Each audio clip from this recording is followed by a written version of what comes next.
So, just a few words about ontology. ontology, ontology. The study of being, the study of essence, study of being existence. And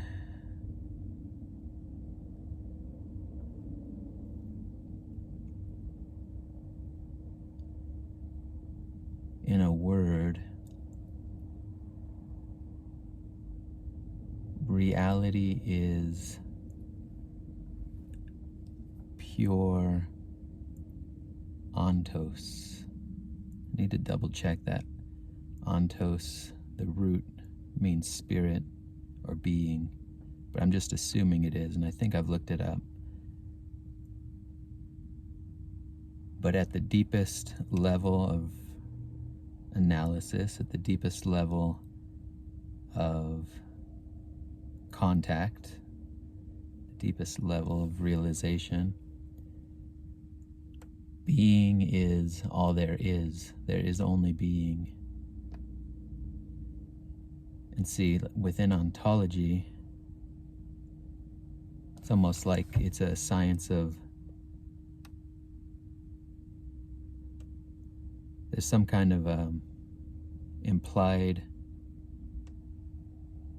duality, some kind of an implied dichotomy or multiplicity, that there's ontos, there's being, as opposed to what? As opposed to matter, as opposed to physicality, as opposed to concretion, the concrete world. And so what I'd like to say about it is ontology is all there is. Ontos is all there is.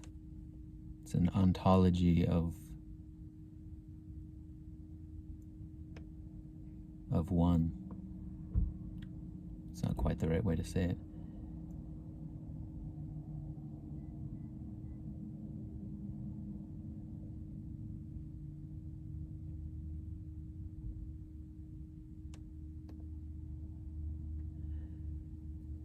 Even to the fact that the human mind has conceived of that as a field of inquiry, philosophical field of inquiry, is sort of remarkable. And you have to wonder, I don't know the history at all, so of ontology as a study. But you have to imagine that somebody had some level of spiritual insight to even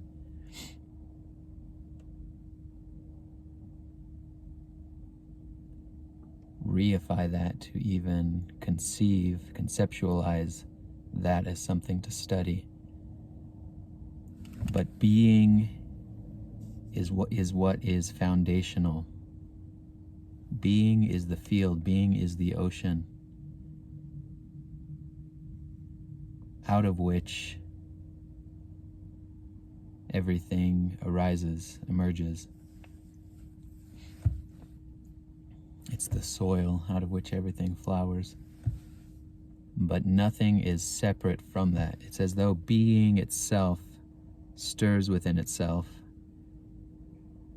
descends through layers, gradient of increasing density, from formless absolute being down through layers of increasing density, diversification of forms, to the more gross realms. But the texture, the substance of every layer is none other than being. It's just different, you could say, vibratory patterns, vibratory frequencies, vibratory rates of light, of being, of fundamental peace. There isn't being and then some other substance gets introduced.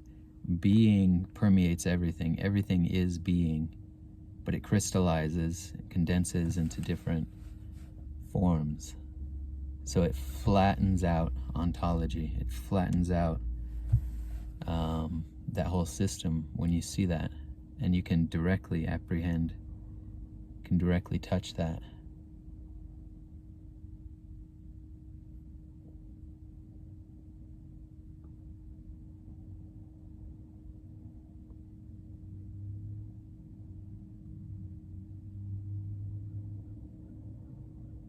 But even indirectly, just through inference, it's like there is only God's infinite, limitless being. If God is boundaried, then that boundaried self, that boundaried experience of God exists within something else, something beyond the boundaries. So it's a subset of something that is meta to God. And you can just see, just at a very basic level, that falls apart. God is infinite, eternal, limitless, boundless, boundaryless, bliss, unending ocean, with the capacity somehow to particularize, to individuate. But you have this limitless God, formless God. And you can say, is there a second being? Is there a second consciousness? Is there a second, we'll say, being? And if so, that implies that there's a boundary between one and the other, meaning it's not limitless. That there's a meta context. And so you sort of have this regression back into formlessness. The one beyond which there is no two. There is no second. And even one, it's category-less. Can't be held in concepts.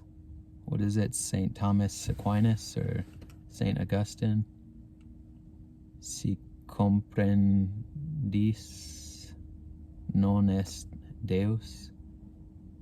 Si comprenderis. If you comprehend it, in other words, if you conceptualize it, it is not God.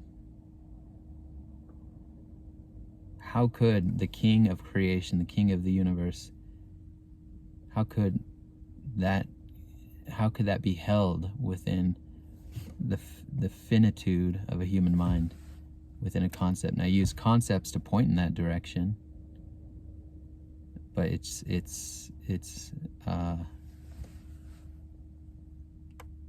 isn't it just obvious that concepts are things that arise within infinity, within the boundlessness?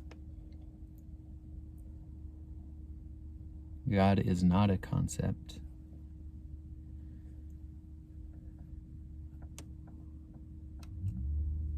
Sorry, John Lennon, despite what John Lennon's saying. I love you, John Lennon.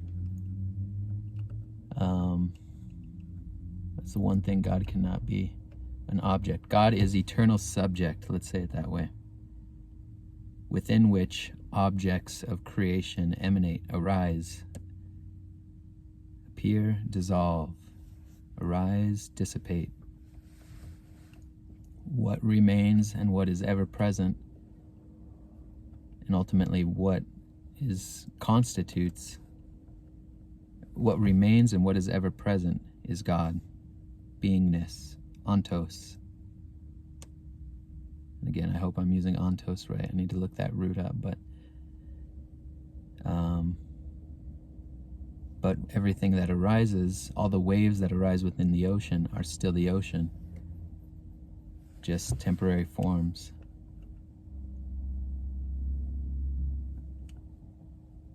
So anyways,